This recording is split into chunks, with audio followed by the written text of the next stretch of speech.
ओडिशा राज्य श्रमिक समवाय समिति लिमिटेड देशर एक अग्रणी समवाय समिति भावे घरे घरे परिचित। देशर संगठित और अणसंगठित श्रमिक मानक स्वार्थ को आखि आगे रखी विभिन्न सेवामूलक कार्य आरंभ करिछि।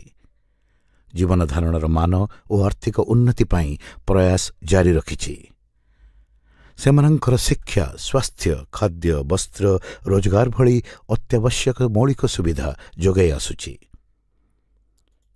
2003 मसीहारू श्रमिक मानक संगठित करी सेमानंक आर्थिक अभिवृद्धि और जीवन धारणर मानक परिवर्तन करी देशर प्रमुख श्रमिक समवाय समिति भावरे ख्याति अर्जन करने सह लक्ष लक्ष लोकंकु समाजर मुख्य स्रोतरे सामिल करि पारिछि।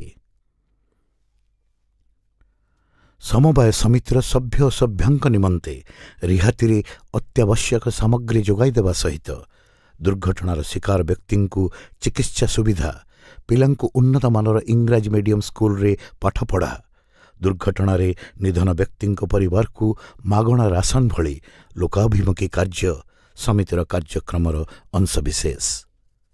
Grocery, garment, furniture, electrical, electronic, medicine, seeds, fertiliser, hardware, stationery, home appliances एवं डेली नीड्स प्रोडक्ट 15% ରୁ 60 बजार मूल्य ठारू रिहाती मूल्य रे राज्य श्रमिक समवाय समिति लिमिटेड तरफरु सदस्य और सदस्य मानंकु जोगाई दिया जिवो।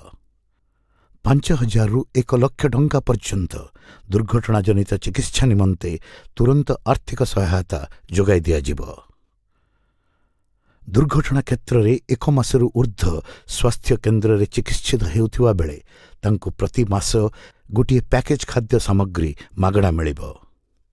दुर्घटना रे संपूर्ण विकलांग होई गले तांकु प्रति मासकु गोटे पैकेज करी 10 वर्ष पर्यंत मागणा खाद्य सामग्री जोगाई दिया जिवो।